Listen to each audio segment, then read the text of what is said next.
The night has come, it's cold and Welcome to the Light Gate, where reality bends and the unseen awakens.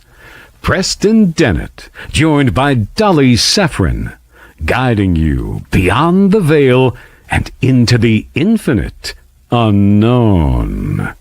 Every week we unlock high strangeness, extraterrestrial contact, hidden realms, psychic awakenings, the afterlife, and secrets they don't want you to know.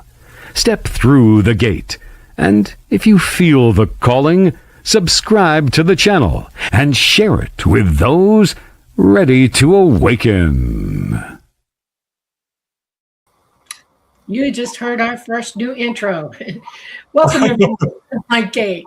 We're coming to you live from the beautiful city of New Orleans in Louisiana at the United Public Radio Network at 107.7 FM and the UFO Paranormal Radio Network at 105.3 FM on the Gulf Coast.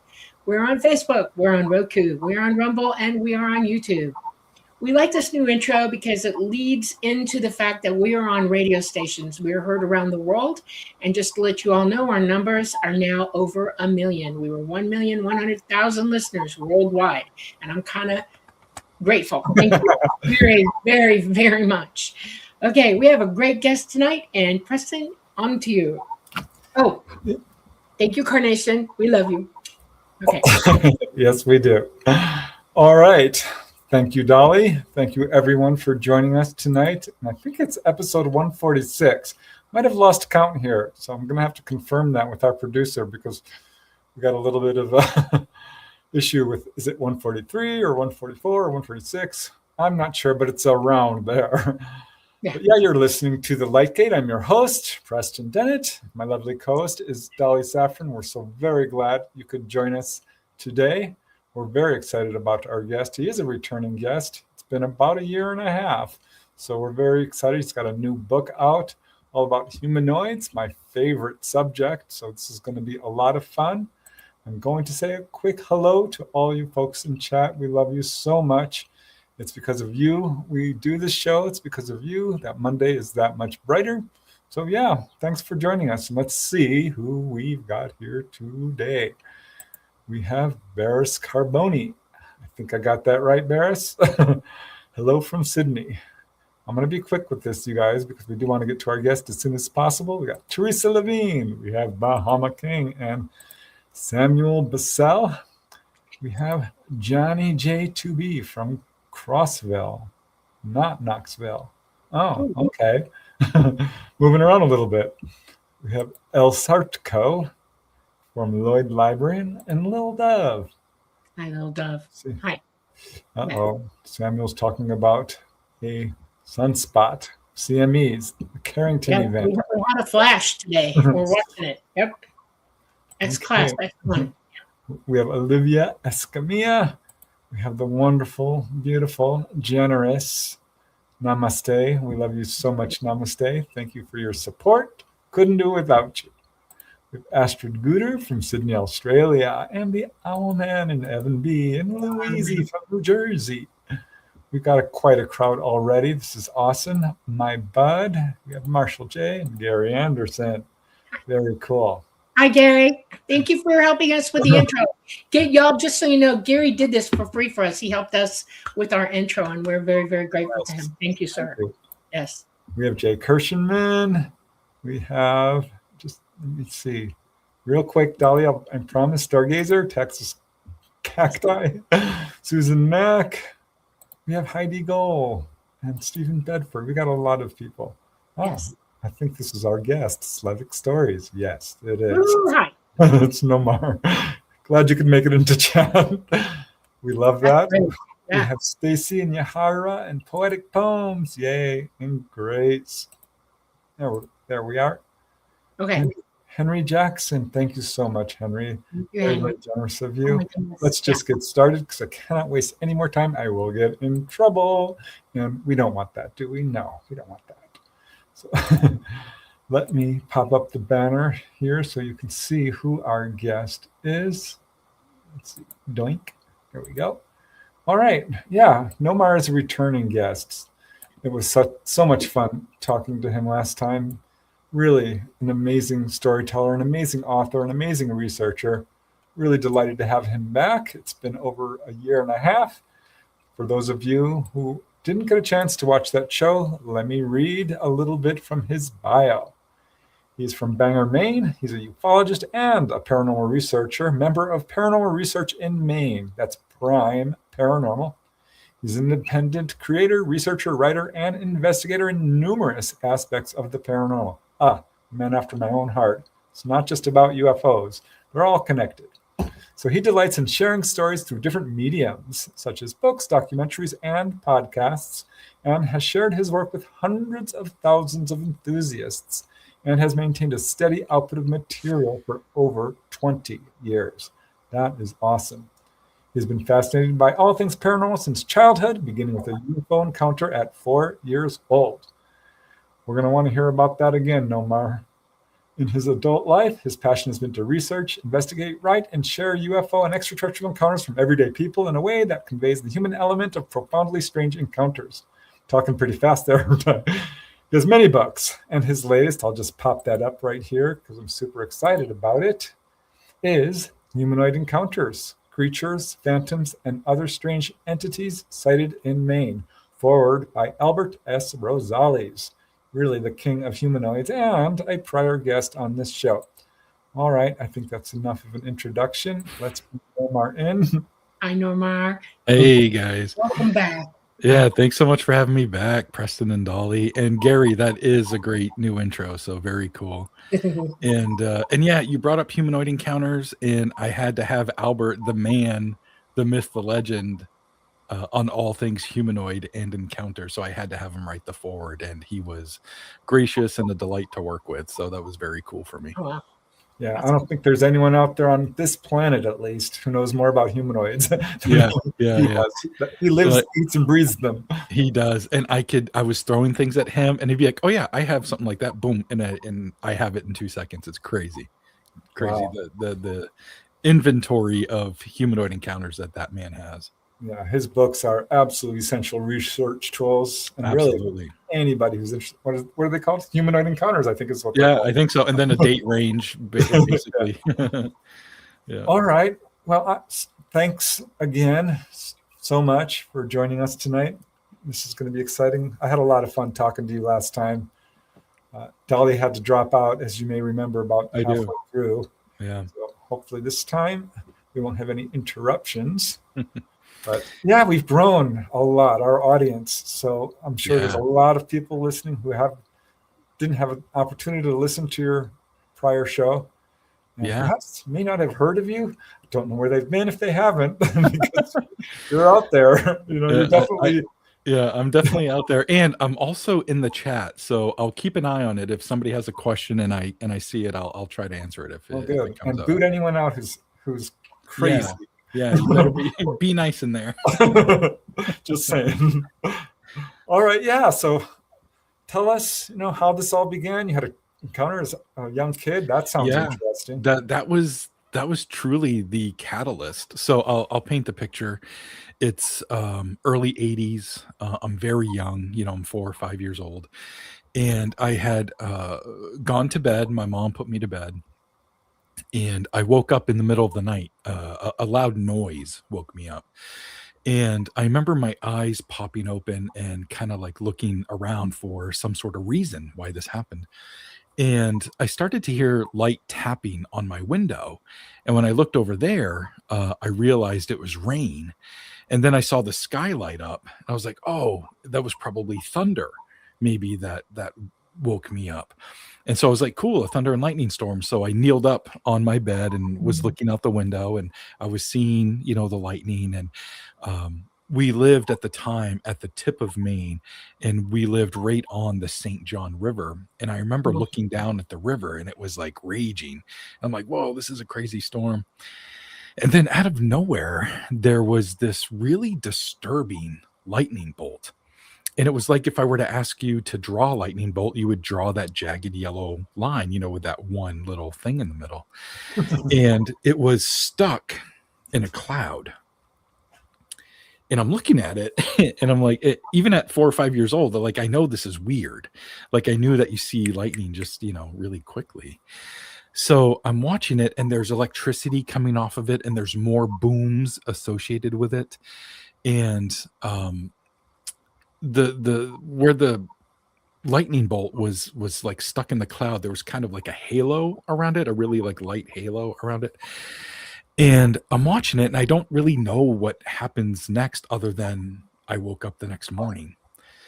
And when I got up the next morning, I went to the bathroom and I was walking back to my bedroom and I can see out my bedroom window and the lightning bolt was still there. And I'm like, that's crazy. So I ran downstairs to get my dad and I brought him upstairs to show him, out, out the window. I don't know why we didn't just go outside, but I brought him upstairs to look out the window and it was gone. And I was trying to explain to him about the storm the night before and the lightning bolt stuck in the cloud. And I'm sure to him, I sounded just like, an excited kid. He kind of like patted me on the head. He's like, okay, buddy. But I must have been really insistent. And I kept bringing it up because he had to like kneel down, get on my level, hands on my shoulders. And he was like, buddy, it didn't even rain last night. Like, I'm not sure what you're talking about. So I thought that was weird. I'm 4 or 5 years old. So, the next shiny thing caught my attention and I kind of forgot all about it. A couple weeks later, I'm woken up again in the middle of the night, but this is my dad waking me up and he brings me downstairs and I can see my mother putting my sister in her winter clothes, like jacket and ski pants and stuff. And then she does the same to me. And then my dad scoops me up and we all walk outside. To me, this is the middle of the night. It's like 3 a.m. It could have been 8 p.m. I don't know, But we're on the frozen tundra of our front yard, at living in the tip of Maine, and I have my face buried in my dad's chest because it's freezing, and he keeps whispering to me like, "Buddy, you got to look up. You got to look up." So I finally like take my head out of his chest and I look up, and I see these beautiful ribbons of colors, and it was the Northern Lights. And we've had the Northern Lights, last year, like so many times, and every time it's cloudy here, like I can never see them. So that was like the one time in my life I saw them.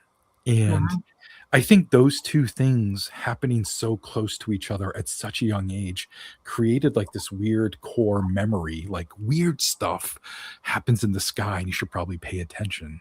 And I kind of been doing that ever since, but it all started with this lightning bolt. Now, there's a friend of mine, a colleague, and I actually wrote a book about him. His name's Mike Stevens.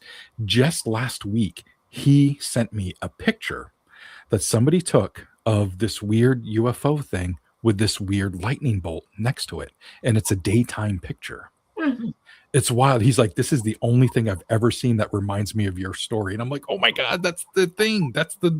It's just that one jagged line. I'll send it to you after the show. Yeah. I was like, oh my God, this is crazy. Oh. Where that was taken? That picture?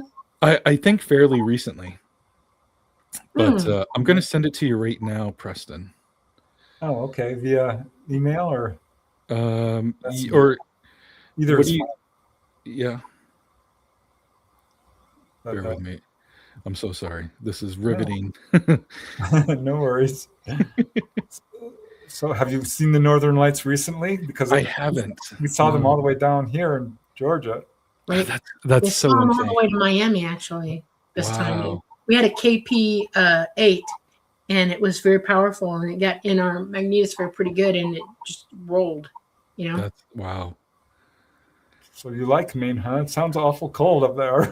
Yeah, and it's awful cold right now. We actually don't have running water right now. It's awful. I emailed that to you, Preston. Oh, all right. We lost water on Saturday. Yeah, see, that's why I won't let that happen to us. We have been solidly freezing, below freezing for 2 weeks. Our lows have been like 9 and 10. One night it was 6. Wow. And so I leave all the cabinets open. I make sure to keep the furnace running at about 72, 73. And I drip the water. And I run hot water through the pipes last. And I'll run my dishwasher late at night for that reason, because it'll keep the pipes running. And I'm just like praying, please do not freeze our pipes, please. Yeah. Because it can happen. I know it can happen. I lived in Wisconsin for a while. And yes, it can. Yeah, you know the cold then.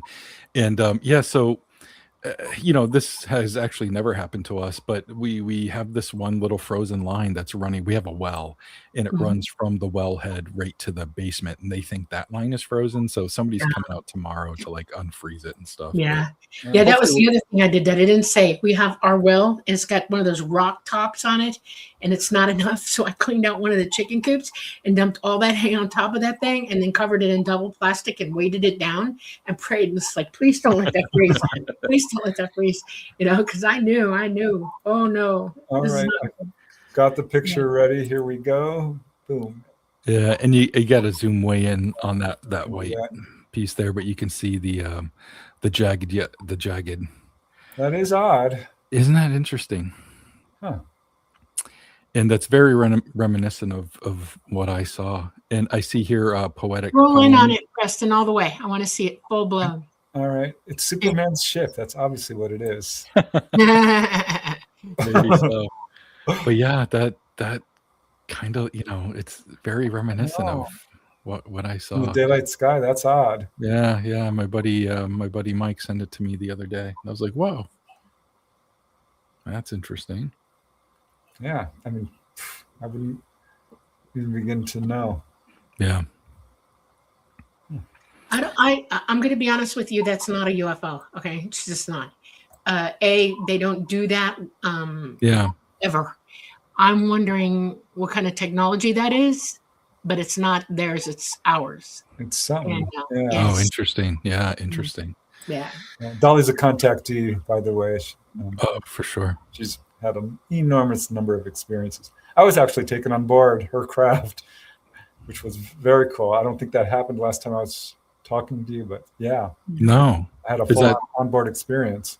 Can we talk about that a little bit? I mean, I'm sure you've done it on the show before. Not a whole lot, but yeah, I mean, it was my birthday, and I think oh my goodness, intentional.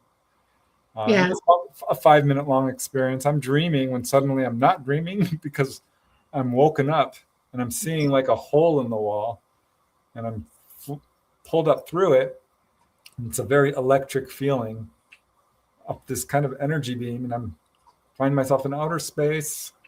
And next thing I know, I'm lying on, the table that we hear about. And there's a tall hybrid looking lady, very thin, absolute snow white jumpsuit. Little guys around me, which I didn't really look at because I'm looking at her. Her eyes were like, oh my God. Not the least bit scared. I'm ready to get up. And they're like, no, we need to make sure you're all right. I'm like, I am all right. Let me up. Look at it. I want to explore. Yeah. Oh, no. And finally I convinced him to let me up. And there's this Dolly's main contact. Now, I already knew her story was real because talking to her, but here's this 8-foot tall gray, really big head with huge, beautiful eyes. And she's just the epitome of grace and beauty. She tilts her head slightly and talks to me telepathically and says, so, is this what you thought it would be like? I'm like, no, not really. This is much better. This is much better. I mean, it was a great experience. Wow. I explored the craft. I saw other people there. You were on longer than 5 minutes. I don't know why you keep saying it was 5 minutes. It wasn't. It was way longer than that. We had you on for 20, 25, easy. So. All right. Well, I'll have to try to do some memory recall then, because think about what you're describing and all of that, and it takes about 25 minutes what you describe, and that's about how long you were on. So. All right. I'm not opposed. Yeah, it was so cool, Nomar. Yeah, I can't. Having researched this, you can only imagine what it's like. So. Yeah, I've had my own sightings, but I don't ever recall any sort of abduction thing. That's kind of implied where I don't really remember what happened. Then I woke up the next morning, after seeing that lightning bolt second, but I don't remember anything. I haven't done any, regression or anything, but yeah, that's kind of, the ultimate experience, if you will, for a researcher of this stuff, like how much closer to the topic can you get, And, there's got to be a reason you're so interested. I'm not sure it's just the two things as your childhood, because yeah. You know what I mean? Yeah. And I've had a lot of sightings throughout the years. I think I'm up to maybe like 18 UFO sightings. some daylight, mostly night. There's even been a couple of humanoid type things that I've seen, and even my father has had a couple of like humanoid sightings, and one of them just like came up fairly recently for me, and I included it in the new book. Okay, now wait, hold on a second. You're kind of just glossing over this. Yeah. Sure. Let me get into some of the details. So the first humanoid thing that I ever saw, this was a lot of years ago now, maybe a decade, maybe a little more. Actually, it might be closing in on 20 years now. Time flies. Anyway. Doesn't it? So I'm living in an upstairs apartment. It's a house that was turned into like 4 different apartments. And I'm on the second floor, and there's an awning that acts as like a little roof that I can see out my kitchen window, and it covers the porch down below. And I had woken up in the middle of the night, 2 or 3 o'clock in the morning, to go pee. And you walk out of my bedroom into the living room, into the kitchen, and then into the bathroom. And I was just about to step from the living room into the kitchen. And when you do that, there are these 2 big windows in the kitchen, and they overlook, or they look out to that awning roof thing I was telling you about. And you just can't help but look out at it, when you walk into the kitchen. It's just where your eye goes. And I saw this silhouetted black shape perched on that roof. And it was facing out towards the parking lot. It wasn't facing me. And it was like jet black. I could barely make out any details other than it had a bald head, pointy ears, and folded wings on its back. And I'm frozen at this point. It's stopped me in my tracks.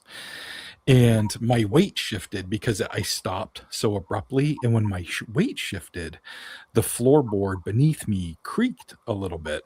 And the head of this creature tilted slightly, like it put its ear towards me, like it heard me. And I'm like, oh no. And a second later, this thing stands up, and then its wings like shoot out, and it sounds like a baseball pitcher throwing like a 90-mile-an-hour fastball into a catcher's mitt. Like a smacking sound when these wings came out. And then it just did this graceful nosedive off the roof and glided behind the apartment building. And I was just like, what the hell? I couldn't go to the bathroom. Like I lost, all interest in that. And it really kind of scared me that this guy could be my ex-wife. It scared me so much. I went back into my bedroom and I put on some sort of funny movie. I can't remember what I put on, but I put on a funny movie just to kind of get my mind off of it. Yeah. You saw a gargoyle for real. Yeah. It was some sort of winged humanoid. It was weird. And I did go outside the next day to investigate to see if there was any like footprints or anything that I could see, and there was nothing. No. But I did find a story that happened about 22 years later, where somebody in that same city, about as the crow flies, it was about a mile from where I lived. They saw this black winged creature flying in the sky. They were driving on the highway and saw it, and they were so aghast by it that they pulled over to watch it. And they were like, am I seeing somebody hand gliding? Like, what am I seeing? And it was this black winged figure, So like, is this thing flying around, living in this town? No, they live everywhere. They're around. Yeah. I've seen the long culture. Dolly. I was driving home from the base late at night. I had a long day. I was moving bombs to North Georgia, and I came back, and I was going to have 2 days off because I was moving bombs. Okay. And I'm exhausted, and it's raining, and I go right by, I lived in Pine Mountain, Georgia back then. And I went right by RJ Reynolds' place, which is RJ Reynolds, the aluminum people. Okay. And he had this house that was so cool. It had a real honest to God copper roof on it.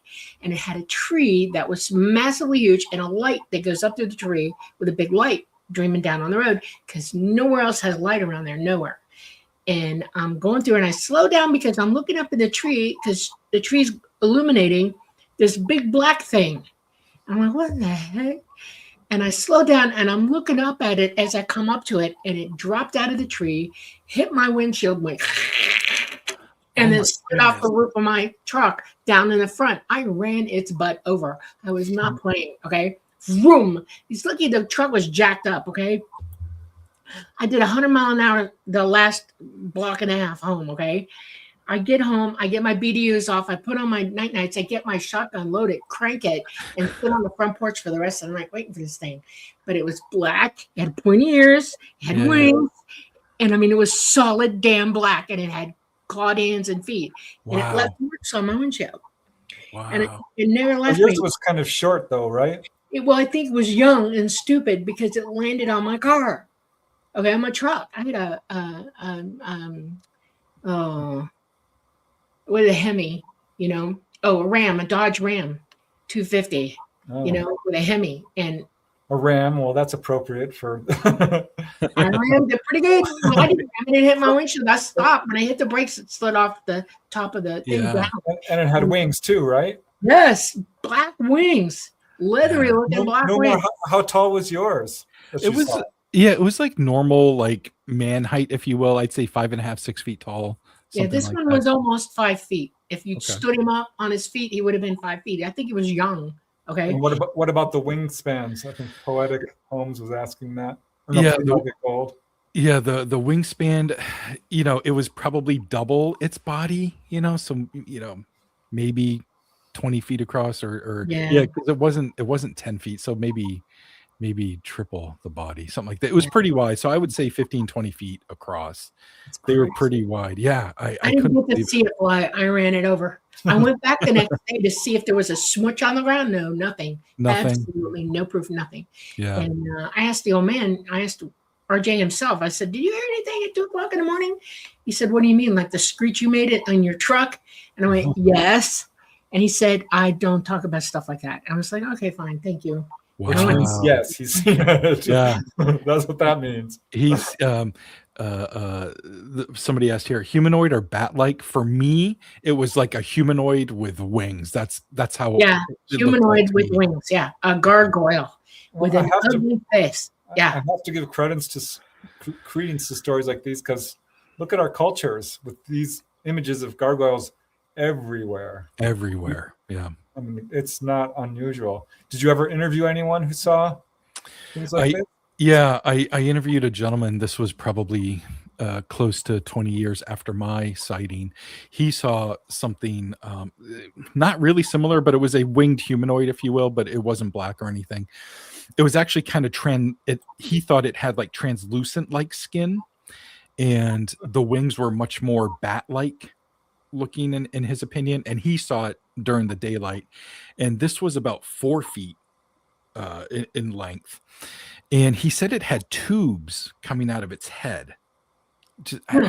He tried to eat, like he drew it. Yeah, he drew it, and it certainly looks friggin' weird. But you know, he was walking home. He's 17 at the time, and he was walking home. Oh yeah, they can see the same thing. Their ears are really pointy, and it could have been they were leaning over and it looked like tubes. Because I saw that his ears. I saw it up close as he's going down.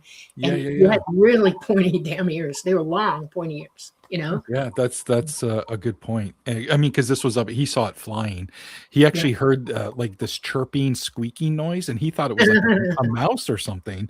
So he's looking down, and while he's looking down, he sees this shadow go by, and it was large, and he's like, "What the hell?" So he looks up, and he sees this thing fly overhead, and he said its wingspan was about 20 feet across, and he was almost home, and he lived in an apartment building in this little town, and he said it swooped up over the house, and that its wings kind of went from one part of the house to the other, and he went out and measured it, and it was 25 feet, something like that. I don't have the info in front of me, but yeah, and he said it was a crazy experience, and he knows the local wildlife, because we have herrings, you know, here, and he's like, no, he's like, it was not that. This was nothing like I've ever seen. I lived near the Great Forest, right? See, I lived in the Pine Mountain National Forest, okay, in Pine Mountain, Georgia, and every time I hear somebody say gargoyle, it's always somewhere near something like that. It's like that's their homeland, you know. Interesting. Yeah.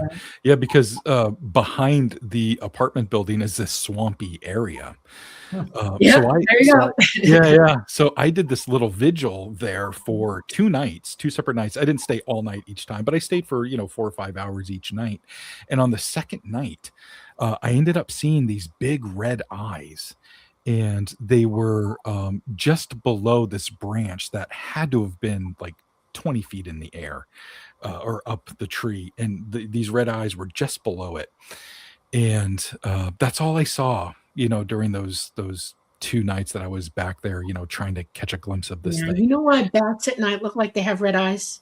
Yeah. Because their retina is wide open, okay, and they have no lens that stops light refracts back into it comes out and then comes in. When it refracts like that, if you're looking at them, it's like taking a camera shot of somebody with blue eyes. They look red. Same thing with bats at night, and that's why they're red. And the thing that went down my windshield had red eyes too. Oh wow, yeah. And all my pictures, I have blue eyes, and all my pictures when I'm a kid, they're all my eyes red and everything. Yeah. Well, that's amazing. So was that a scary experience, would you say? Like, did that freak you out? When I saw the red eyes, or when I saw my both. creature? Either. When I saw the creature on the roof, yes, I freaked out. I was very scared, but I also thought it was cool though, and I wrote everything down. And I was in the beginning stages of my journey of like documenting like strange stories and things like that. Wow. But the red eyes in the swamp, I'm just like, sweet, give me more. Yes, come on. I know. Because I'm not sure if I'm envious or kind of glad I haven't had that. I'm a little bit on the fence there. Yeah. And I was letting the weather play a factor in me not trekking out there to see what these red eyes were, because it was swampy and it was actually the middle of summer. And so the mosquitoes were awful, and and I didn't want to come across anything. So I just stayed in the car and observed, Yeah. So Maine apparently has quite a few more things going on than just gargoyles. It's got gargoyles and probably Bigfoot, I'm sure. Oh, sure. There's a lot of stories about Bigfoot over here. But I also saw this other strange thing. This was in the winter of 2020. It was February of 2020. So it was literally like a month before the world changed, And I'm driving home. It's about 6:45 p.m. and I'm on a back road in the town that I live in. And up ahead, about 300 yards, my headlights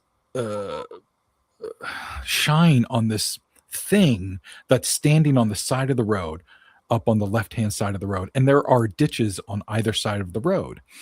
And so there's no place to pull over. But as I'm driving, I see this thing standing on the side of the road, and it takes this elongated step over that ditch and walks into the woods. And this thing looked like a bundle of sticks for each limb and torso and head. It was all like twisted sticks, almost like the Blair Witch stick dolls, that they made. Or for modern audiences, like Groot from Guardians of the Galaxy, Groot, yes. Yeah. But it didn't look wood. It looked like it was made of wood, but it was inky black. And it didn't have antlers, but it had these two sticks or bones or something sticking straight up out of its head. And they looked to be maybe like 24 inches long each. And it stepped into the woods and walked. And so, I'm going about 45 miles an hour. And so I come up on this area very quickly. And it's a back road, so there's not too many people on it. There's no place to park. So I just stopped my car in the middle of the road. And I put it in park, and I roll down my windows, and I want to see if I can see anything. And I want to hear if I can hear it crunching on the snow. And I don't hear anything. I don't see anything. But just a moment later, this awful stench came into the car.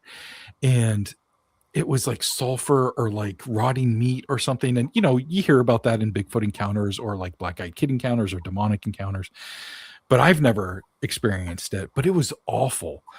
And, this was February in Maine, and I had to drive home with all four windows down to get this smell out of the car. It was awful.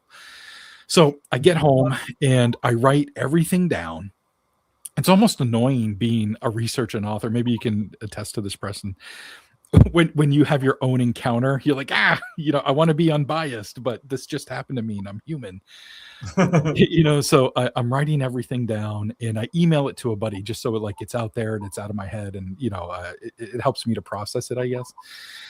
And I never thought about researching the immediate area that I live in. It just hadn't occurred to me, I guess. So I decided to do some research to see if anybody else had seen something like that, or if anything had happened here. And I had come across an interesting UFO encounter from about 30 years earlier that happened in 1996. And this UFO was hovering over the water, and these people were driving a car. And as soon as they kind of got into the UFO's line of sight, it started pacing them. And then it went right over the car, and they decided to get out and look at it. And apparently it was just, 20, 30, 40 feet off the ground. And they were looking up kind of inside of it. And it had lights on, but it wasn't reflecting down onto the ground, which was really confusing them. They would put their arms up and the light wasn't touching their arm, but it was illuminated. It was hard for them to describe, apparently. I've heard that kind of thing. Yeah. UFO lights are hard to describe sometimes. Yeah. They're very bright, but they don't reflect onto the ground. Yeah. So strange. So anyways, they kind of played around with this UFO for, 2 to 5 minutes, and it kind of grew bored of them, and it ascended and went back over the water, and then it ended up shooting off and taking off. But never would have found that story if I hadn't researched my area, because I saw this weird creature thing, made So of wood. do you think that was possible? I have a question. You got a lot of Vikings up there? Viking people? Not that I'm aware of, but You look like a Viking yourself. Well, thank you. Well, I know you do, because I got family up there and we're all Vikings. Okay. Oh, okay. All right. So, and they do rituals up there. And Eidi is a massive deer in the legend of Yggdrasil. Okay. And, Thor and all that. And they emulate him, and they go up there and they dress up like this stag with the 2 antlers going straight up and prance around like that. And I'm wondering if you ran into that. Yeah, maybe. Let you see them. A guy in a ghillie suit. Is that what they're Yes. called? Yeah. But that doesn't make a lot of sense out there on a remote road late at night. What are they going to wait that's for? when they do it. That's when they do it. Yeah. They wander the woods at night. It's a thing. It's an actual thing. Yeah. Wow. Yeah. How long? Maybe. How long did you get a look at it? Was this 4 seconds, 5 seconds, enough to see that it was inky black, and it looked like it was all these sticks bundled together that made up its limbs and its torso and its arms. Yeah, it would have dressed exactly like that. That's how they dress. That's I'll so send you crazy. pictures of the ritual, and you'll freak out. You probably saw it. Do they also carry skunk smell with them? Yeah, especially the shaman, who would be the one who's emulating Eddie. So yeah. I don't know. Yeah, It's it's unusual either way. It's a big deal, because they believe that this huge horned deer is responsible for all the rivers and the estuaries and the springs and everything. And his sweat going down is what creates all the rivers. That's their legend, of Yggdrasil. And they perform these rituals out in the woods near creeks and lakes and rivers and stuff. Interesting. Yeah. Huh. Yeah. Wow. That's interesting. A couple of questions here. Flea market gold. How tall was it? I thought it was normal, person height, 6 foot, a little bit under. And then Candy's channel asked if it was stick thin. I don't know about stick thin, but I thought it was fairly thin. It certainly wasn't a robust person. Right. Well, interesting either way. I heard about a case in Canada where a guy saw an antler man, like a Bigfoot, but it had antlers. Oh, interesting. So, Yeah. someone else mentioned Wendigo. So. Yeah. I saw that too. I have been given reports of people coming to me thinking that they might have run into a Wendigo, and one of them was probably about 15 miles from where I'm at.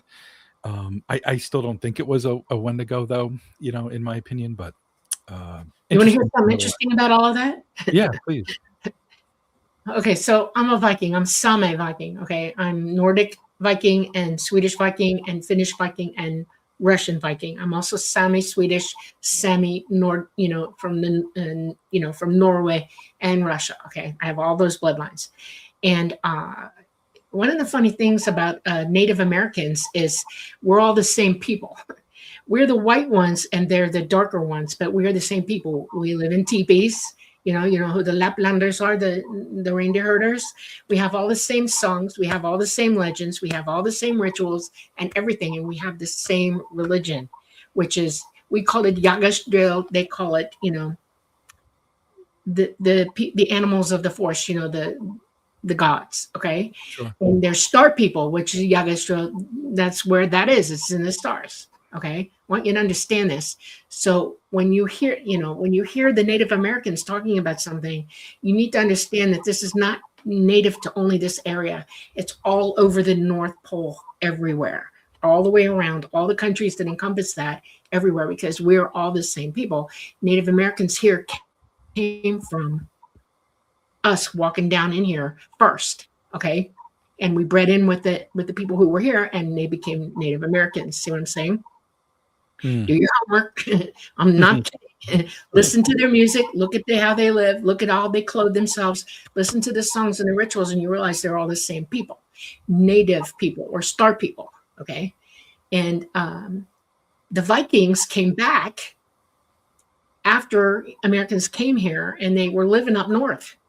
Literally living up north. They were leaving runes and all kinds of things all over the bloody place. There's some in Wisconsin. There's some in Maine. They're everywhere. Okay. There's a whole, some places down as far as Pennsylvania as well. Okay. And so a lot of these creatures that you see roaming the night, thinks that it's their ritualistic, it's their ritual creatures that they are doing rituals for. Okay. It's their religion. They're practicing their religion. That seems like it might be kind of dangerous if someone's walking around with a shotgun as well.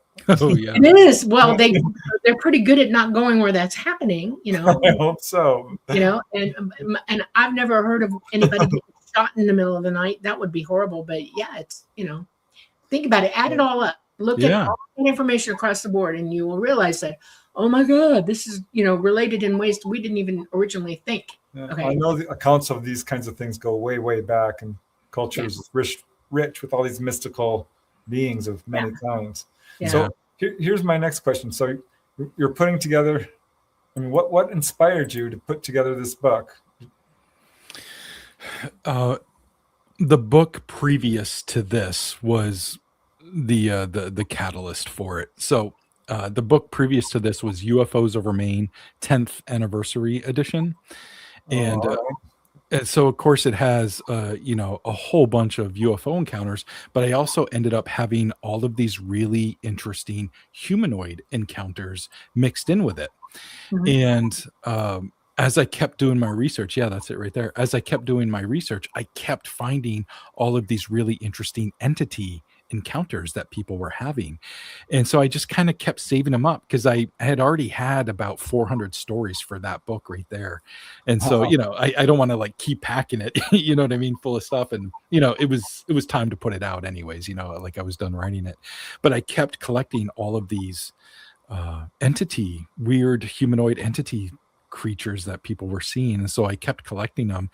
And I had so many. I think I was maybe around the 60 encounter range, just in Maine. I'm like, this is enough to compile into a new work, and I'm excited about it, and I need to put it out, or I need to start working on it right now. And it just ended up being the next book. I just couldn't stop doing it. I love the humanoid cases. I think a simple UFO sighting, I think, is important. It has something to offer, but it's limited in the amount of data it has. Sure. These humanoid cases, there's so many, and they vary widely. It's crazy. There were cases that I found where people were running into what basically sounds like a really large Sasquatch, 8 feet tall or so, really broad, but it had a flesh face with no eyes or mouth or anything. That's so odd. These boys saw it in the woods, and this one of those boys who had grown up and went into the military and ended up getting hurt and moved back to his childhood town ended up seeing it again when he was exploring those same woods. Really wild stuff. No faces and no eyes, no nose, no mouth. I've got a theory about this. I've been thinking about this because there's a bunch of these accounts, and I'm sure Albert Rosales would agree. There's accounts of faceless humanoids. And I'm like, because that can't be. I mean, you have to Right. have a face, right? Right. Right. But I had my own encounter that came as a memory of a dream. So I can't say this is a fully conscious encounter, right? But try as I could not see the guy's face. Every time I looked up, it would blur out, as if he Interesting. didn't want me to see it. Yeah. That's interesting. Little screen memory stuff or something. Yeah, I'm thinking something maybe along those lines. Yeah. Somebody brought up one time, I think I was on a podcast, and somebody brought up maybe it was like a helmet or a face mask, and I'm like, oh, I suppose that's possible. Pantyhose over them. Yeah. I wanted to point out here, L Pete, I think his name is L Pete 2766. I actually wrote about this. You might have written about this too, Preston. Where this person had a UFO experience at the drive-in theater. That was like a famous thing that happened here in Maine in 75. And all these people witnessed this UFO basically kind of like creep over the movie screen. And then it like made itself known. And it was a bit of a chaotic type of event where people were kind of screaming and running and leaving, and people saw it go down this road. Pretty wild stuff. Pete, you should contact me, man. We should talk about it. Yeah, well, that's definitely a thing. I wrote a book about it, UFOs at the drive-in. Yeah. I think the ETs are putting on a publicity campaign. That's my opinion. Because what better way to sort of announce your presence when you have a captive audience of 200 people? Yeah, right. Looking up. Yeah. That's interesting to me because it's definitely a thing. Yeah, absolutely. So 80 encounters in this book, or you said 60 or 60 to I think it actually might top out at like right around 100 or so. And it even goes into like mimics. There's puck wedgies. Not sure if you guys have, that's I know the term. Yeah, it's to describe it very generally, but in a broad sense, think of Ewoks or like a mini Sasquatch, if you will, but from indigenous legend. But there have been many modern sightings of these little creatures, and in some tribes, their lore about these creatures, they're a little bit more malevolent, they're more like tricksters. And then there's other tribes where their lore with these similar types of creatures, but might be a different species maybe, they're much more benevolent, and they like work with the tribes, and they kind of create their own homes and things based off of the indigenous tribes that they're with. So it looks like little mini towns that kind of mimic, and they like support one another. So kind of interesting. Yeah. Very interesting. Yeah. I'm curious, in this book, which are the two most outstanding cases that you got in that book? Oh, boy. Too much. How about 5? 8. Yeah. That's a good question, though. No, yeah. It is. There's a lot of good ones, but there's one that has really like stuck with me, and it's the tiniest, quickest little story, but it's creepy and it's weird, and I don't know why it's sticking with, but I'll tell it, and and hopefully it'll stick with you. But thanks, ICP. Thanks, man. So there was this woman, this was about over a decade ago now. I think it was maybe 2009-ish. And it was a summer night, and she was living in southern Maine and living with her boyfriend. They have a dog, and she's outside in her backyard talking on the phone to her dad, and her dog is with her chilling, and the boyfriend's in the house somewhere doing something. So she's talking to her dad, but her dog is literally like just chilling. This is a dog that likes to explore, sniff around, and it was just sitting there staring at something. And she was kind of half paying attention to it. But she noticed, she's like, I wonder why he's not walking around. But she's continuing to be on the phone with her dad. And then her dog like stands up, so it's on all fours now. It's not just sitting. It stands up and it's intently looking at something across the yard. Mm-hmm. And so she finally like, looks at the dog, is like, are you okay, buddy? And it starts to do this really deep guttural growl that she's never heard before. She's heard it growl and bark, but not this. This was like different. And so she decided to like follow its gaze across the yard. And at the base of this tree, she says that she sees this alien kneeling down, and it's staring directly at her. And she described this alien as probably tall, because it was like all limbs. Like all she could see was like long legs and long arms. And she's like, oh my God. So she's talking to her dad. And she's like, I gotta go. So she's hanging up her phone and is about to put it in her pocket. And this motion of taking the phone from her ear to her pocket kind of signaled to the dog, like, go chase after this thing. So the dog takes off running and it's barking. And this alien stands up and now it's looking at the dog. And she says when it stood up, it was like 8 feet tall, super duper thin. And it takes off running.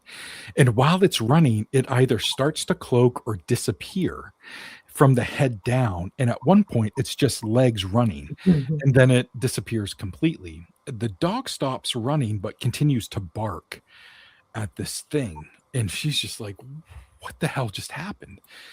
That's the crux of the story. The rest of it is she like finally wrangles the dog, gets the dog back inside, tells the boyfriend what happened. She's so freaked out that he believes her, and they go out to look for footprints or evidence, but their backyard was a lot of gravel, some grass, so it wasn't conducive to footprints. They didn't see any evidence of anything being there, but it was over 10 years later when I'm talking to this woman, and she's like, you could tell she was tearing up. And she's like, I close my eyes to this day when I go to bed and I see it. I see it in my mind's eye. And I don't know why I had to see this thing. Like, why did this happen? And I didn't have a good answer for her. I never do. When I talk to people, I'm just like, thank you so much. She had a mantid being watching her. Yeah, that's what I was going to say. Yeah. They sent down a cloak to beam to take it up, and that's why you saw it disappearing from the top down. Wow. Yeah. Yeah. So as you were describing, with the long stick-like limbs, that's kind of a dead giveaway. Yeah. They have a way of they refer to themselves as the Watchers. Okay. And that pinpoints that she is definitely a contactee. I mean, they don't watch over people who are not contactees. They do. Yeah. Well, let me tell you this story then. So there's this child, and this happened just a few years ago, very young child. I think they were like 3 at the time. And they said that this insect, this large insect, walked into their room. This was in the middle of the day. And he was in his room with his sister, and they were like playing, but separately, like one was coloring, one was like reading books or whatever. Daytime? And I'm sorry? This was daytime? Yes. Yeah, it was daytime. Yeah. And he said that, this large insect walked into the room. They said it was mama sized, so that's like a full sized human. Right. Yeah. And it walked into the room, and he said it picked him up, bit him on the inside of his stomach, put him back down, and backed out of the room, like still watching him, but backed out of the room. And then once it got to the doorway, it looked back one last time and then went down the stairs, and he heard it open the front door and leave. So did it leave a mark? No, it did not leave any visible mark on the outside of the body, but he said it bit him on the inside of his stomach. The next day, him and his mom are like reading a book, and they're just like hanging out. And he's like, Mom, something really weird happened yesterday. And he tells her what I just told you. And she's like, okay, well, thank you for sharing. Let's get a book out. Let's look at some insects and see what you think. And, he was seeing the ants and the grasshoppers, and that was more like it. It wasn't exactly it, but it was more like it. And to me, it was sounding like a mantis sort of situation. And then the child, over the course of a few months, developed some sort of blood illness. And I don't want to share too much about it because they didn't want to share too much about what was going on with the child. But it had some sort of blood. The child had some sort of blood illness. And when they went to the doctor, she ended up telling the doctor this story. So the doctor kind of knew everything that's been going on. And she's like, do you think there's any way possible like this happened? And this new illness is now happening because of the bite. Was it infected? What's happening to my child? And, the doctor was, I guess, the best way they were trying to put it nicely, but and politely, like, no, of course that didn't happen. An insect didn't come in and bite your child. And, so they weren't the happiest, hearing that prognosis, if you will, from the doctor. There's a type of gray, AI gray, that looks like an ant face. Okay. Interesting. They're stick-like, and they have ant type of features. And if he did that to the child, he was trying to direct the child to get medical help. It was a deliberate Wow. act on its part. Yeah. It was warning him. Okay. Interesting. And when he said it bit me on the inside, not the outside, that was saying he has something on the inside. He was telling him Wow. Yeah. and That was get help. exactly my thought, because I wrote a book on healing cases, and I've heard this kind of Sure. thing before. And sometimes they will come to a person prior to an illness manifesting because they can They detect. know you got it. Yeah. And they want you to get help. Wow. Fascinating. Fascinating. Now, Picked him up. That's insane. Yeah, I can't yeah. imagine. Wow. now the same town, and this happened years earlier, but this same town, which is a very small town, I happened to go to this garage to get some new tires. They were very affordable at this garage that happens to be in the same town that this little kid lived in. And I'm sitting in the office while the guys are putting new tires on my car.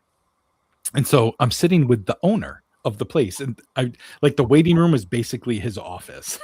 So he's just on his computer doing his thing, and I'm just like sitting there on my phone. And he goes, "So, what do you do for work?" And I'm like, "Oh, here we go."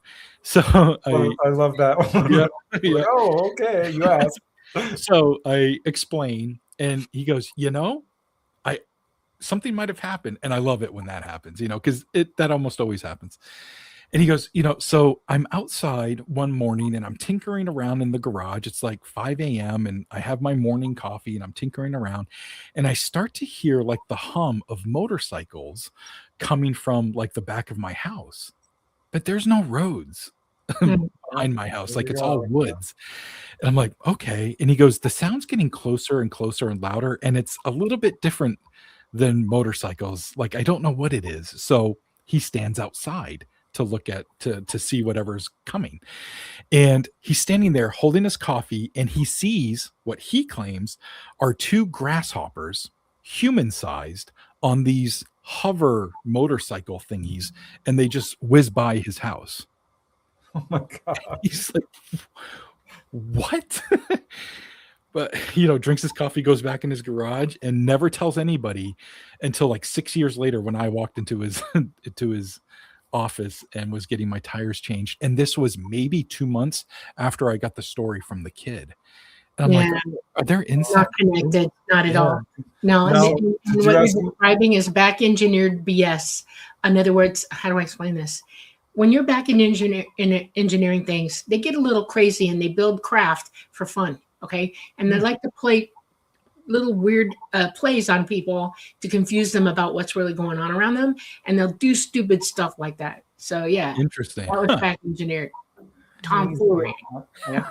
So did he say what color they were? Or did he get a good look at them? Or? He didn't get too good of a look at them, but the color of them was like an olive type of green. From like the blur. Drab, yeah. And he said the hover motorcycle things were like a dull gold, or maybe like a dark kind of beige. Yeah, that's military grade stuff. Yeah. Interesting. Back engineering. Yeah. It's so crazy because just think how many people don't tell anybody. He didn't tell anybody. What are the chances he's going to meet you? I know. Probably would have been lost to posterity, as most cases are, I think. Yeah, I would say 90% of them. Maybe that's overshooting, but I feel like 90% of stuff like goes unreported and we just never know about it. Because, this old timer in Maine, he's not going to like risk his business or anything, or doesn't want to sound like a lunatic. But I come in being like, hey, I like this stuff. I look into it. And he felt comfortable sharing it with me. And it felt like such a privilege, Yeah. That's really good. I'm glad when people talk. It's interesting. We need to know the whole story on both sides of this. Okay. Think about it, because there's more than one side to this. Mm-hmm. Literally more than one side. And unless we know both, we can't make any reality decisions about what's really going on, And so hearing the whole story from everybody's got a job to play in disclosure. All of us, because the government's not going to do it. We just need more people like you guys to document it. So if they're talking to you, it's a good idea to listen to them and write it down. Heck yeah. Yeah, definitely. Wasn't the Allagash case in Maine as well? Yeah. It was, yeah. And the famous and very awesome Ray Fowler really took that story head on and wrote this wonderful book called The Allagash Abductions. I definitely recommend you guys checking it out. And he had the guys go under months long regression therapy to pull all this story out of these four guys who really didn't know they were abducted at the time. They knew something weird had happened, but it wasn't until Ray got these guys in contact with a hypnotherapist, and they each one sat down for multiple month sessions to get this whole story. But it all started up in the Allagash Wilderness Waterway, which is this section of northern Maine where there's hiking and fishing and all this great stuff. If you're outdoorsy, I'm not outdoorsy, so that sounds like a nightmare to me. But these guys were two of them were brothers, twin brothers, mind you, and then two friends. So it was four guys, and they were living and going to school in Massachusetts, and spring break was coming up, so they came up to Maine for 2 weeks to live off the land and do all this cool stuff. And it was their second night when they were camping in this area, and there was all these other people there, and everyone there saw this UFO in the sky. It was this big, round, bright light, and it kind of looked like the moon, but the moon was already like in another part of the sky, and everybody's like, well, that's friggin' weird. And, and then it disappears. It lasted all of a minute, and everybody kind of went back to what they were doing. Well, a couple of nights later, these guys go to an even more remote little island lake area. It's just the four of them on this little riverbank. And they were there for about a day, and they were running low on fish. And so they had to start fishing. That was their food source. So they spent the day fishing. They had no luck whatsoever. So now it's nighttime, and they eat the rest of their food, and they're like, we got to go. Let's try some night fishing. Maybe we'll have better luck, and they'll be biting tonight. So they set up this big, almost like a bonfire, so they could find their way back into their camp. Yeah. Because they were That was a going good out. idea. Yeah, so they're going out into the dark. So they're out and they're fishing, and they're still not having any luck. But then this bright light appears in the sky again. They go, oh, the UFO's back. Check it out. And then this beam of light shoots down to the water, and it's almost like it's searching for them. And then it hits their canoe. And then the next thing they remember, they're all back on shore at their campsite. One of them is still sitting in the canoe. The other three are standing on the riverbank, and they're all looking up at this bright light. It still has the beam of light that gets retracted, and then the UFO shoots off. So they help, the one guy get out of the canoe and back onto shore, and they go and sit at the picnic table. And they're like, what the hell just happened? And they're all super tired, very lethargic, and their bonfire is now just embers. But it felt to them that they were gone for maybe a half hour, but it was clearly like multiple hours. They were gone. Red flag here. Missing time. Yeah, definitely missing time. So they still had like a week and a half left of their vacation. And to them, it really felt like they were just going through the motions. They weren't having fun. It wasn't a camaraderie sort of thing anymore. They were tired and they felt strange, and they didn't have a great rest of their time. Then they go back to school, and then they kind of start living their lives. One gets married, then another one gets married, and they kind of separate and move to different parts of the state. And then one of the twin brothers starts having these nightmares, and he's surrounded by these creatures, and he's like, what's happening? He'd wake up with, super sweaty, sweating in the bed all night. And then he started having these epileptic type seizure type things, and he goes to a doctor, and he explains about these crazy nightmares, and the doctor says, you should talk to Ray Fowler. And so there was this MUFON convention that Ray Fowler happened to be at in this town, or close to, in the same state that these guys were in. And so this guy decided to go there and talk to Ray Fowler. So Ray's signing books and doing his thing, and this guy's standing in line waiting to talk to Ray. And he gets up, and it's finally his time to talk to him. And he's like, I think I've been abducted. But Preston, I'm sure, I've been at conventions and stuff, and everybody's got a story they want to tell you, Yeah. And it's like, okay, yep, thanks. But, you're trying to get on to the next person.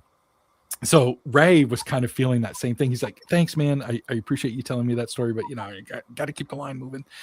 And this guy was pretty insistent. He's like, Ray, I have a twin brother, and this happened to all four of us. And Ray's like, That's right. Yep. Oh, twin brother. Okay, let's talk. And so he's like, give me a minute and we'll go talk. And so Ray finishes up doing his thing, and then these guys go talk. And then that's when really everything broke loose. He was introduced to the other three guys, and then he got them the hypnoregression therapy. And then what comes out is what happened during the abduction.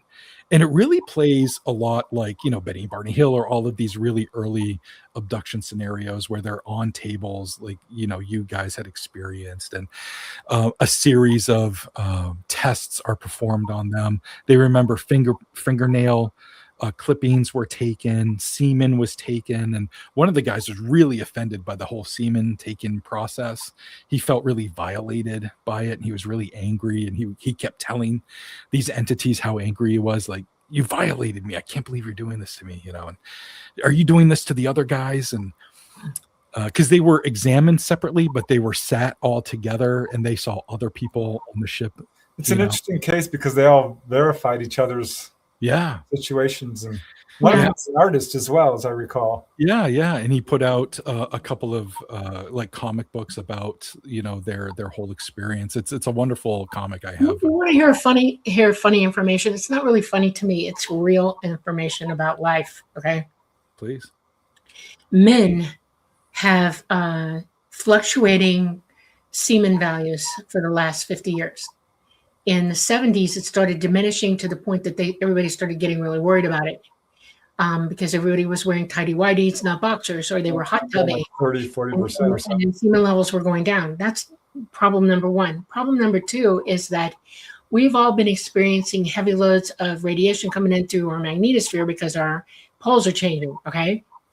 And if you want to know about men's health and women's health, the first thing that you can go to check for genetic degradation is the health of your ovaries and your gonads, okay? Your testicles. And semen is a great way to get that information. It's not like you're being raped. They're not going to use you for breeding, like a lot of people put out there. That's what they're about. They're checking on the viable health of your DNA, of your endocrine system, of your metabolic system, and your overall health. By that alone, okay? This is a very good precursor. When you're in the hospital and a doctor orders certain tests on you, they can draw your blood and do that, but they don't draw your blood. They get the easiest from you without hurting you, and that would be semen, or women ovulation, or they take samples from different parts of their bodies, okay?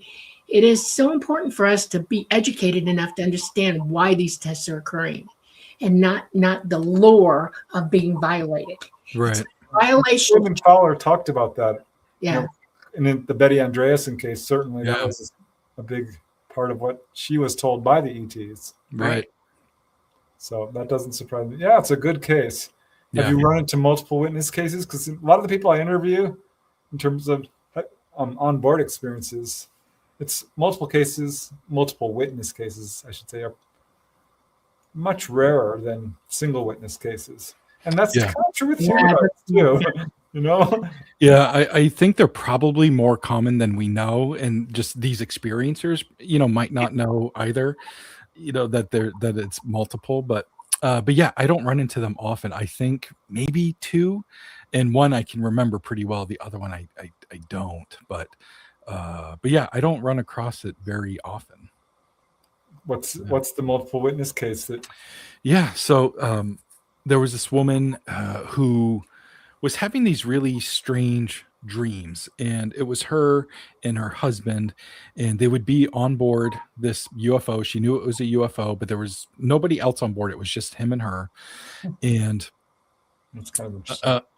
And they went into this one room, and like a panel opened up, and it was like a window, and they could see that they were in space. So then they were kind of instructed, like just telepathically, I think, to go downstairs. And so like they took this elevator that was like on the UFO, and it opened up, and when the elevator closed, they were like in this vacuum of sound. It was like everything was very muffled, or like dead sounding, like if they like banged on the side of the wall, like it made a deadening sound. It wasn't echoing like normal. So anyways, the elevator door opens up, and now it's like this department store, and all of these clothes, and all the clothes are white, And there's female clothes, in her opinion, and there's male clothes, again, in her opinion. And everything was either her size or his size. And they were instructed telepathically to like put these clothes on. So they do, and that's kind of the dream, a reoccurring dream that she kind of keeps having. So now, in her waking life with the same husband, they're going to bed one night. It's about 9 o'clock at night, and the kids are downstairs. They have like a 12-year-old and a 14-year-old at the time, and they're about to watch a movie downstairs. Mom and dad are going upstairs to like lay in bed and watch TV and stuff. And so she's brushing her teeth. The husband's getting ready for bed, and he sees this light outside. And he's like, what the hell is that? And she kind of pokes her head out of the bathroom, and she's like, what? And he's like, there's this weird light outside. And so she goes and looks, and she's like, it's the freaking moon, idiot. And she's like, no, the moon's over here. And so she looks, and she's like, oh my God, you're right. He's like, you want to go outside and look at it? And she's like, yeah. So they go downstairs. Yeah.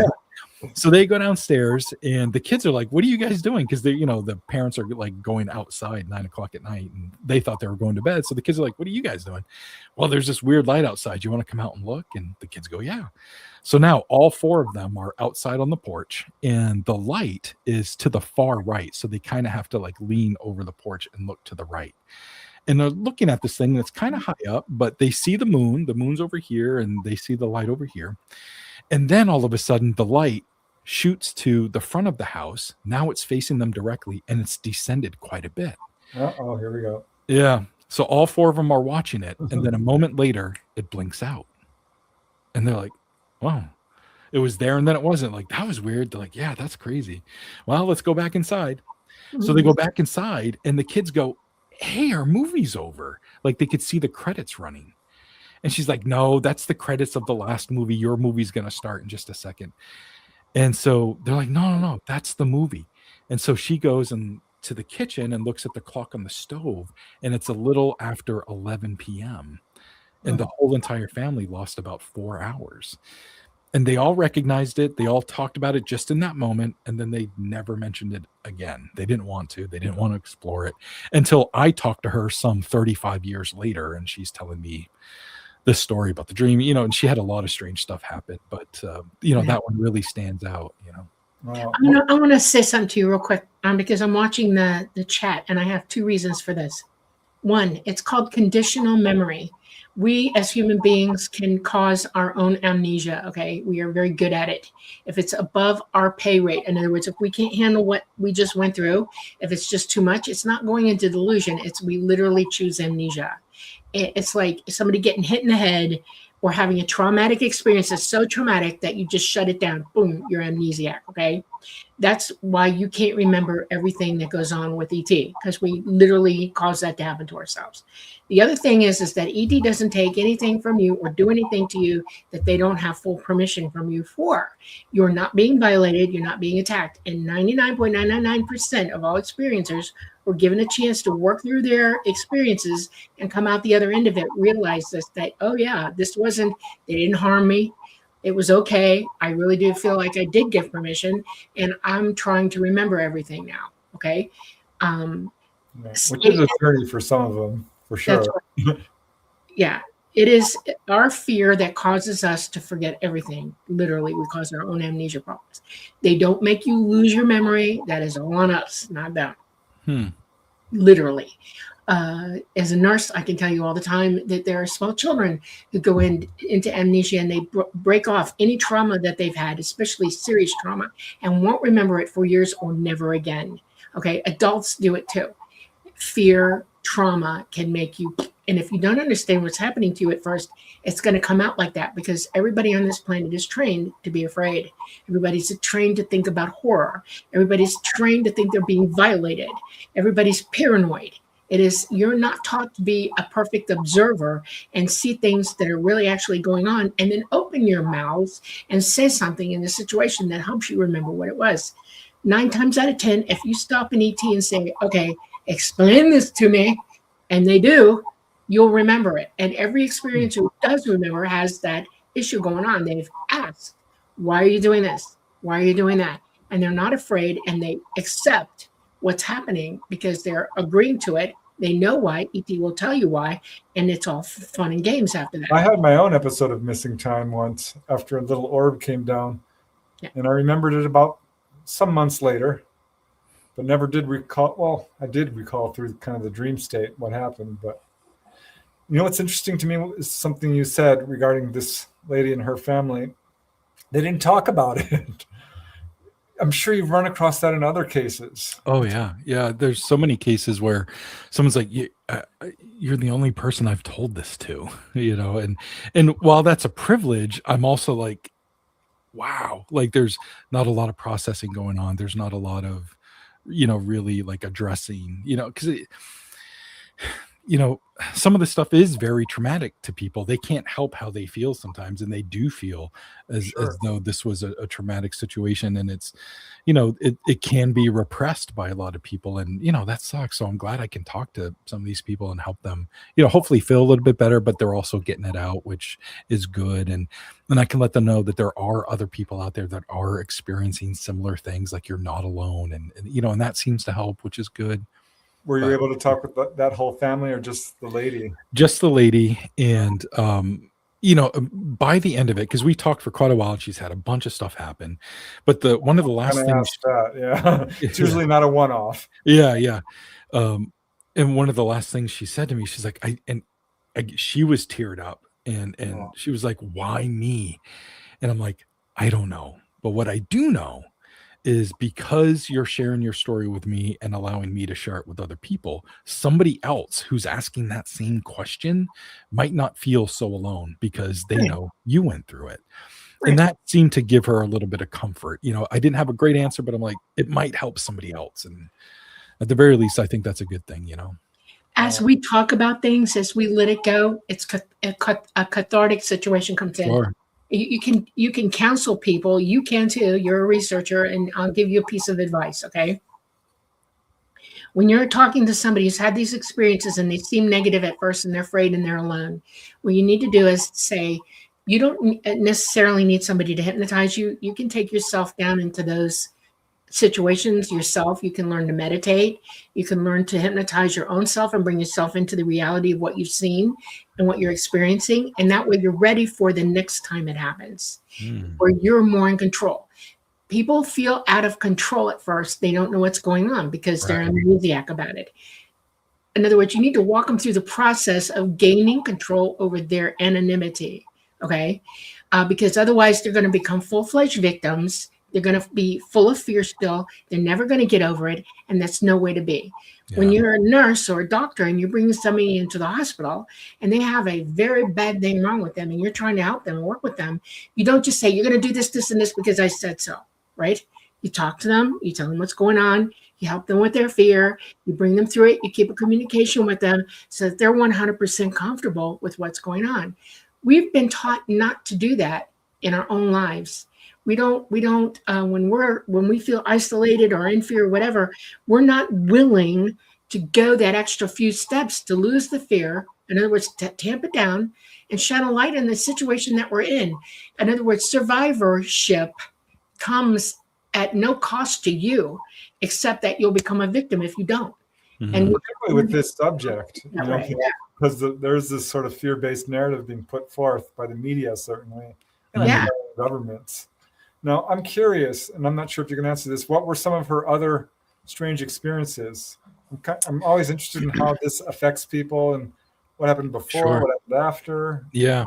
So about, say, 15 years later or so, she had since divorced her husband. She has a boyfriend now, and the kids are out of the house. And she has another bout of missing time. But this played a little bit different than the last time.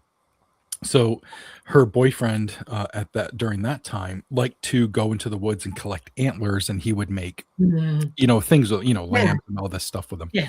And she loved going out there with him, and they had a dog, and they'd all go out and look, and they would typically split up and carry walkie-talkies and, so they could find each other and all that good stuff. Yeah. So they park, they're in the woods. He goes one way, she goes another way with the dog. They have their walkies, they keep them on.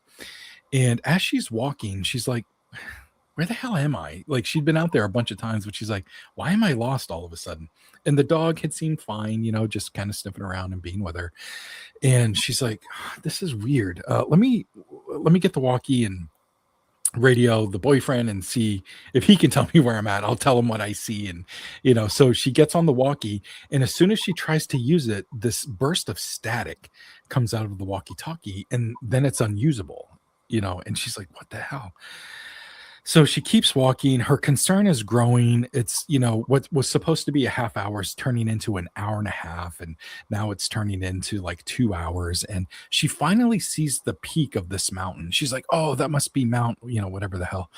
And she's like, if I see that, that means I need to turn around and like go west or whatever. So she figures that out, and she continues to walk. Another 20, 30 minutes goes by. And as she's walking, she starts to hear a car horn. And she's like, what the hell is that? And so it kind of makes her, lights a fire under her to like, get moving pretty fast. And it turns out it was her boyfriend in the car honking. And so she runs up to the truck. She's like, oh my God, like, you totally helped me get back here. And he's like, he's mad. He gets out of the car and he's like, where the hell have you been? It's been 4 hours. Ooh. And she looks at her clock. She's like, oh my God, I've been gone a while, but it feels like 2 hours to me, not 4 hours. And they didn't end up getting into a fight about it, but she was very concerned about like what happened. She had missing time. He asked, was the dog acting weird? She's like, no, the dog was fine the whole time. I just felt lost. It's been 4 hours. And she kept having to look at the clock to like convince herself it had been that long. Yeah. She got put down where she didn't get picked up. You know what I mean? Yeah. Did she tell the boyfriend like, oh, well, I have this issue? Yeah, he seemed to be well aware of what's happened in her past. There's another incident where she was having this pain in her hip, and she goes to the doctor, and they take an X-ray, and the doctor, after he gets the X-ray and looks at him, he comes back in to talk to her, and he jokingly says, when did you get shot with buckshot? Did your boyfriend shoot you? And she's like, what? And so he's like, well, on your thigh, like, well, here, look at this. And he pulls up the X-ray, and there's 3 silver spheres in the shape of a triangle in her thigh. And he looks down at her thigh, like to examine it in person, and there's no scarring or anything there. And she's like, what are you telling me? Like, I have these 3 pieces of metal inside me. And he's, yeah, that's what's going on right now. Yeah, she is definitely, I have in my thigh as well. Oh, wow. I have one major one, and then 2 smaller ones that don't bother me. I don't mess with them. The bigger one moves from time to time and it'll vibrate. Oh, wow. Well, in her experience, they disappeared completely. It was years later. She had another set of X-rays done, and she's like, hey, you're going to see these things in there. And the doctor's like, okay, because it was a different doctor at this point. And they take the X-ray, and he's like, I don't know what you're talking about. There's nothing there. And he showed her the X-ray. She's like, what? And she tried to call the other doctor to see if they could like, get X-rays. They were gone. Yeah. The doctor literally went and checked, and he said, I don't have them. We don't destroy medical records. I don't know why I don't have them. See, I've heard this sort of thing with the whole medical industry. There was a guy I talked to who went to the doctor because his daughter had the same issue going on, and he showed him this document, which he said was officially from the government, that we're not supposed to remove these things. We're not supposed to talk about them. We could lose our license. Wow. Yada, yada, yada. I talked to another guy. The doctor, what do you call it? Blurred out or photoshopped the implants out of the X-ray, or with another X-ray. Yeah. I don't know. There's something going on with the medical industry, and I think some doctors are in the know about this. I don't know. But I've come to believe that almost all contactees do have these things. Yeah. My mother was treated by the military because she had polycystic ovarian syndrome. And she had been married for 6 years and no babies, and she was going into menopause. And they irradiated both her ovaries and her pituitary gland with cobalt radiation. And they told her, don't get pregnant for a year. But unfortunately, right after the last treatment, she got pregnant with me. They not only erased all of her records for that, they erased a lot of my birth records, flat slap missing. We went to go get them when I was 18 because I said, why don't you have these already? Why didn't you get a copy of this stuff when it happened? She said, well, I wasn't thinking about it. And when we went to get them, redacted, it's gone. And the doctor who treated her is gone. No more about this doctor. The only reason I have proof of it is my aunts talked about it. Everybody is on paper about it in our family. They all knew about it, including my mother, and she left. We talked about it. And you see my birth certificate, and you can see that I'm a twin with a missing twin. That's the only evidence we have that weird things are on. And wow. But then let's take it. Yeah. Oh, fascinating. Very cool.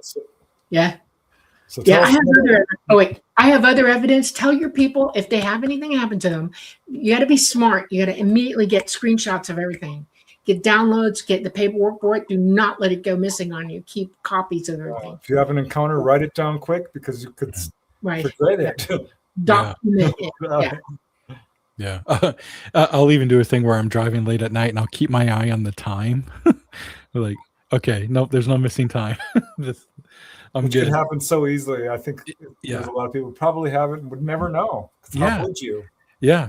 It's very interesting. Have you ever had missing time, Nomar? I personally have not, but I've talked to so many people that have. It almost seems like it's a standard now because I just talked to so many people that have missing time. It almost seems like it's a part of like every little thing, and it's not with just like UFO stuff.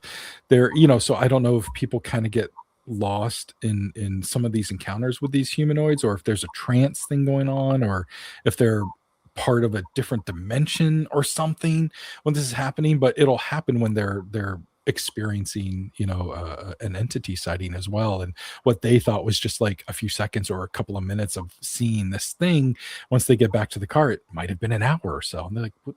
I haven't been standing there for an hour watching this thing, so obviously that's fascinating and wildly scary, because what's going on during that time with this entity that's present, Right. And I've come to realize the closer you are to a UFO, the greater the chance that something like that's going to happen. Yeah. If you see one, if one's within 500 feet of you, guarantee you're going to have something happen to you. Yeah. Because they don't come down like that unless it's for you. Right. And I say I don't remember missing time, but when I was a child and the next thing I remember is just waking up. I'm seeing the thing, and then the next thing I know, I'm waking up. That's a form of missing time. Sure, but I didn't have an awareness of it. At the time, I just was a little kid and I saw a thing, and then I went to bed and woke up. All right. So do you have people reporting grays as well? I'm sure you've probably gotten a number of a number of grays. The gentleman I was talking about before, Mike Stevens, he's a gentleman that's in New Hampshire, and he's had a lifetime of encounters, and I wrote a book about his encounters up till the present time when the book came out. And he's had a number of experiences with a lot of different entities, but there was this pocket of time. It was like a 9 or 11 month time period where he was visited. It seemed to him like maybe a couple of times a week, and it almost seemed like it was school lessons is why they came. And he said there were 3 entities. One was male and military in presence is what he thought. Wow. And there was a female, and she seemed very motherly and was the teacher. And then there was a child, and the child, he and this child entity would often share like jokes between each other. There was this image that this child entity put into his head that kind of looked like the robot maid from the Jetsons, and they shared a laugh about it, which was kind of fun. But for the majority of these visits, he saw these entities as like these wispy, smoky things that weren't fully like formed, but he could kind of see humanoid aspects to their presence, I guess. But the last night that they were there, that's when they like showed themselves to him, and the child entity most certainly looked most like a gray, as compared to the other ones, because the other ones were taller and their skin was more scaly, if you will. And one was olive green or greenish, and the other one might have been the male might have been a little bit more brown, but again also scaly. But they seemed very benevolent and were helping him, he thought, and were giving him lessons. And Did the he reason describe where it was? it was in his bedroom. Oh, okay. Only in his room. He wasn't anywhere? Yeah, only in his bedroom is the way he remembers it. Okay. And he seemed to think on this night there was this other species of alien that was also trying to abduct him, and the benevolent ones had gotten in the way of it or in the middle of it to prevent it from happening.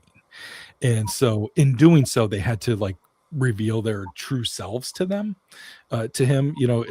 He doesn't know why, but he's thinking it's because they had to intercept this other abduction that was going to happen.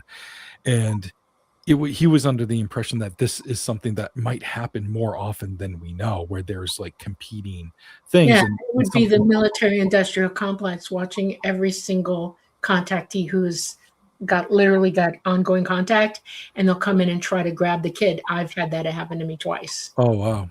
Yeah. Wow. And they pretend the children involved don't exactly perceive them as who they are. And yeah, that happens. The military, I'm not kidding you, they'll come in and try to get you while it's happening. They'll do anything to capture one during an event and try to grab the alien as well. Interesting. Wow. He felt very protected by them. And, yeah, I'm sure he was. And he was very, he felt that he was very lucky that they were there to protect him. So this other, what he felt was more negative, wouldn't take him or whatever. Really strange. Well, the military industrial complexes, my labbers are bad. They're very creepy people. And they know no empathy for anybody, and they'll resource anything they can do to grab you. If you're a contactee, they'll try to get you and take you down. Yep. Wow. Preston, there was this other time where he woke up in the middle of the night and he was kind of drawn to go look out the window. And when he did, he said he saw these 5 small entities. They kind of looked like grays. They had the big eyes and large heads, but they were wearing like these burlap sacks for clothing, and they had these little shovels in front of them, and then in front of that there were these tiny holes that he assumed they dug with the shovels, although he said the shovels looked a little bit too big for the holes that were in front of them. and that was basically the experience. But he's like, what the hell am I looking at here? Were they short? He thought so. And when I say short, like 3 to 4 feet tall. Yeah, there's an ethnicity of grays that are like that. Some of them are thinner, some of them are a little bit more heavy. They tend to be heavier than the other grays, But kids don't discern weight on, it's like they see things and they paradolize it, they just put it into a category and but the shovel thing is a dead giveaway. They're the shorter ones. And they work with children. So wow. Yeah. So it kind of makes sense that they were present there. The burlap sacks is kind of an interesting thing. Yeah. I was going to ask have you come across that at all? Like, specifically that, because it seemed to him that it was kind of like old world type of clothing, or like super poor, Yeah. Sarah has seen them. She drew a picture of one. Painted it. Yeah. Yeah. I have run across it. I don't get a whole lot of cases, but I'm always reviewing any cases I can find, really. Yeah. And I just find the whole, alien fashion topic kind of interesting. It's really strange. And talking to Lauren Coleman, who's also a Mainer, and, on the Bigfoot side of things, he and I have talked about Sasquatch sightings where they have been seen wearing like a plaid or flannel type of shirt, or like kind of cut off jeans, if you will, like the Incredible Hulk. We have this famous story here called the Cherryfield Goat Man, and this happened in the mid 1950s. Wow. Yeah, but there's this weird otherworldly thing that happened to it as well. But I'll get into that. So this guy like gassed up his truck and he was driving into the woods and he was going to work and doing his thing. And all of a sudden, while he's driving, the car like stops and he's like, "What the hell?" And he looks down and his gas gauge is empty. And he's like, "What the hell? I must have a gas leak or something," because he just put gas in. So he parks the truck and he gets underneath it and everything's bone dry. And then he feels like he's being watched. Yep. And so he climbs out from underneath the truck and he looks and he says that there's this, 6-foot-ish tall creature there. It's got hooves and it's got the face of a goat, but it's got arms and legs like a person other than the hooves. And it's wearing a plaid shirt, but no pants. And it's looking at him and he's not getting a good feeling from this. It then smiles at him. And it smiles at him in a way that says, "Follow me into the woods." And he's like, "What? I am not going to follow the you." goat man. No. Yeah. And so the goat man, smiles and then he turns around and walks back into the woods. And this guy, he's like, "I'm getting out of here." He jumps back into the truck. And I think just not thinking, he just starts it up so he can like get out of there. And he's like, "Whoa, wait, it started." And he looks down and he's got gas again. And he's like, "What?" And so he just drives out. And that's the whole encounter, And I've tried to find like the origin of the story, where this came from. I even talked to the historical society in the town where this happened. I had to tell them about this story. They had never heard of it. Oh my goodness. And so they were doing their research to see if they could find anything. And everything they found is just stuff I had already found. So there was no like there. For nothing. Yeah. Yeah, I couldn't find the origin, but it's so interesting when fashion comes into play. When you can, the alien was wearing this skin tight suit. Like in the Allagash cases, they were wearing the skin tight suits, but they were like bluish, shiny type of garb that they were wearing. But in another case that also took place in Maine, they were wearing like these black robes. Yep. And then there was another case closer to where I live, and there was 3 of them, and they were also in robes, but they were white robes and they had hoods up, but they were clearly like strange looking alien type faces. So it's always fascinating when fashion comes into play, and people. I've got a few cases where people have seen ETs dressed up in a pinstripe suit. Oh, wow. Whitley Strieber described it. I had another lady. Gosh, where was she from? I forget. I did interview a lady in Maine, by the way. She was actually all over the place, Georgia and Maine. She's still up in Maine right now. Oh, She's cool. got a lot of cases. I put a chapter about her cases in one of my books. Nice. But they showed her little hybrid baby, and then later as a kid and full-grown adult, the hybrid baby came down and gave her a whole speech. Wow. And it's really an amazing case. Talk to her about. So if people should start disappearing from this planet, it's being done by us for the greater good. The New Madrid fault is at some point going to blow. There's going to be more earthquakes. They told her all kinds of stuff. Wow. So they're always watching over her. Yeah. Yeah. Some cases are just more extensive, but the alien fashion thing is interesting to me. Yeah. Some are just wild, off the charts, bizarre. For sure. Hats I've heard. Yep. That Mike Stevens fellow I was just telling you about, he had one that was wearing a T-shirt with ET on it. Yeah. And they were doing it in a sense to like kind of be funny, and because he was still a kid at this point, and trying to make him more comfortable, while in Mike's opinion they were tinkering with his brain, but they were trying to like keep him occupied by like, look how silly I am, wearing this ET shirt. And yeah, wild. Wow. Let's see. We've got about 10 more minutes. Can you think of any other cool stories from your book you want to share, or do you want to talk about another book? Sure. I have a new book that's coming out this year, and it's called In the Pines. And it's more strange stories, but it's not just, UFO stuff. It's, monsters, UFOs, but also bizarre true crime, cursed lands, anything strange that I could find. I was, putting it all in. And there's this one story about this woman. Her name is Elsie. And this happened in the late 1800s. She was a church organist, about 24 years old, living with her family. And, she hadn't had the best life. Her mother died from tuberculosis, and Oh, she was really scared that she was going to catch that and die from it as well. She also really struggled with her relationship with God, and she felt very often that she wasn't religious enough. She wasn't doing enough for God and for her community. And that's just something that really weighed on her. And people are like, you're fine. You're doing plenty, like stop worrying about this. But, she couldn't. And so she had been ill and hadn't been playing the church organ for like the past couple of weeks on Sundays. So this was her first day back, and she wanted to get there early. So she did all of her chores early and then started walking to the church, and she wanted to, play a little bit so she could shake the rust off. And everybody else showed up to the church about an hour, maybe 2 hours later, and Elsie wasn't there. She never showed up. And everybody was concerned because this was not normal behavior for her. So people were so concerned that her brother went home and made sure that she wasn't there as well. And then the whole town came together to search for her. They even shut down the mills come Monday so everybody could be available. And they ended up having about 800 people searching for this girl. wow.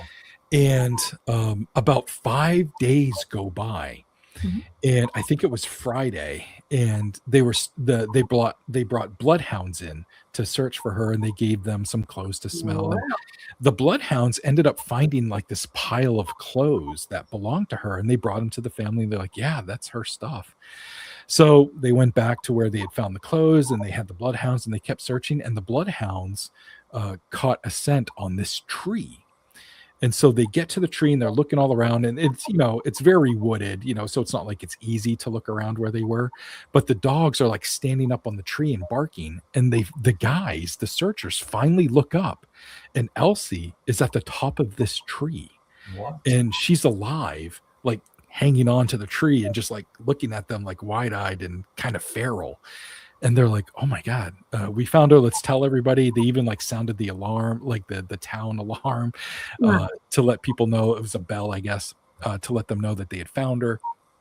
And they had to like put up, she wouldn't come down. So they had to get a ladder. They put up the ladder. They brought her dad over because she had a really good relationship with her dad. And he was trying to coax her down, and she wouldn't come down. So somebody had to physically go up there in the ladder and like kind of like pull her down and like pry her fingers off the branches and stuff. They finally get her down. She's not talking. And she was very verbal beforehand, but she's not talking at all. She gets in the car, and she finally has some sort of recognition that it's her father because she like rests her head on his shoulder. And then finally, as the days go by, she's finally coming around, and she's talking now. And she's like, I don't know what happened. I left, and I guess I got lost. And then it was 5 days later, and I'm up in a tree. But until the day she died, she went on to live like a normal life, got married, all this great stuff, but never knew what happened to her. So, as a modern researcher and as modern eyes are looking on this case, some people are thinking it might have been like a fugue state sort of thing. Catatonia, not fugue, catatonia. Oh, okay. Catatonia is they're able to breathe, look at you. They won't talk. She was in full catatonic apoplexy where she was grabbing on so tight she couldn't let go. She was locked. Okay. And they had to pull her loose. And then she saw her dad. Catatonia takes about 5 to 10 days to come out of. Oh, wow. And you're describing it beautifully. She was catatonic. Yeah. Dolly was a nurse, by the way. Yeah. So Yeah. So yeah, good to know. Good to know. So it's, I also have like stories like that are also in the book that are, just as bizarre and just as fascinating as, somebody seeing some sort of entity. A new thing though, I'm introducing into this book are QR codes. Not for every story, but for stories where there might be a cool video or a cool picture or something. oh wow. I'll say, hey, if you want to see this picture that I've been talking about the last couple of pages, here's a QR code where you can scan it. That's Yeah, it's very cool. Works well if it's on Kindle. Too. Yeah, absolutely. But I made sure that it works on, the print book, and it works like a charm. So Wow. I'm very pleased. Well, I love the title, In the Pines. That's intriguing. It's a good title. Yeah, thank you. I appreciate that. But yeah, I'm very excited. That's coming out later this year. And I had a podcast previously, and that kind of ran its course. And I'm starting a new one that's launching in the spring, and that's called Haunted Pines. And the trailer is out now. So if you search Haunted Pines, Nomar Slevik, you'll find it on all your podcatchers. And subscribe so you don't miss the first episode. Right. And that's a true crime case where a woman walked into a department store, a famous department store that we have in Maine. It's called Rennie's. And she walked into Rennie's and never came back out. And this podcast episode is what people allegedly think happened to this woman. Wow. Well, true crime is very popular for some reason. Yeah. One. I'm fascinated by it, and but I like it when there's a twist or something, really strange to it, and this first episode certainly has a twist to it that I'm excited for people to hear. Totally cool. So you have a really cool website where you can get all your stuff, allmylinks.com/Slevik. So that's it. Yeah. We have that in the show notes for people to check out. Awesome. But yeah, we're right here at the end. Here, let me just flash your book so people can get a good look at some of the covers. I like the cover. It's simple but really intriguing. Yeah, my girlfriend painted this, and I love the image. Because it's for us, it represents this woman in white, although it's a woman in black, obviously. But there's this story that we love that's from Maine about this woman that appears like on foggy nights on this road, and this was like her interpretation of it, and I just love it. And that story is in this book, and I just loved how it came out. And then I have the Stephen King font, and so between the two of us, we came up with this cover, and I just love it. I think it came out great. I love the color. I love that she painted it, and it came out awesome. It's really nice. I like it. It's got a very haunting feel to it. Yeah, it really does. And we also just turned Humanoid Encounters into an audiobook. So you can search Humanoid Encounters on Audible, and Noah AI, my buddy, narrated it, and he did a phenomenal job. So everybody should definitely check that out if you can. Yeah, we've got quite a few books, so congratulations on that. Oh, thanks so much, and so do you, my friend. It's fun, isn't it? It takes a lot of work, but it's a lot of work, but boy, we love it. But UFOs over Maine, someone had to do it. This is the book about Mike Stevens, the gentleman I've been telling you about. He's from New Hampshire, and that's the old man on the mountain, which has crumbled, which sucks. But well, you've got well, very, very cool. I hope everyone has a chance to check them out. And thanks very much for coming on the show. I truly appreciate it. Yeah, thank you so much. And thanks for everybody in the chat. You guys asked some good questions. I appreciate it. Yeah, thank you. Stay with us for a few minutes after we hang up the channel. Okay, don't go away right away. All right. All right. Well, let me just say a quick thanks to the folks who are watching today. We really appreciate you guys taking time out of your Monday evenings to share our stories with us. And Nomar, you were amazing. Thank you. When your next book comes out, we'll definitely want to have you back on if you're okay with that. Heck yeah. Right. All right. Thank you. Namaste. You guys who donate. It helps us so much, Henry. Ben from Oz, we truly appreciate it. Charisse Bazilla.